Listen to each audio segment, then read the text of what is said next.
অপেক্ষাৰ অন্ত পৰিল। অৱশেষত সেই দিনটো আহি পৰিল। অৱশেষত সেই মানুহজনকো বিচাৰি পালোঁ। অৱশেষত সেই সপোনবোৰেও পূৰ্ণতা পালে।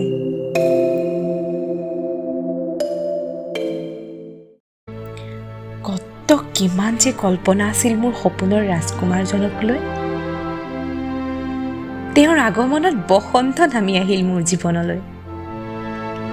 সপোনবোৰে কুঁহিপাত মেলিলে।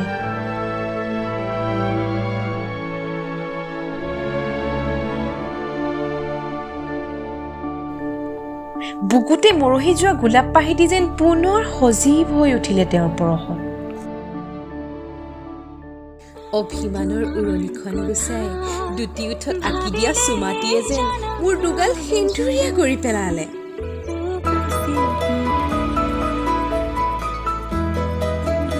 চকুৰ পথাৰেদি যেন চকুলনি কৰিবলৈ ধৰিলে। এয়া যেন প্ৰাপ্তিৰ চকুলো।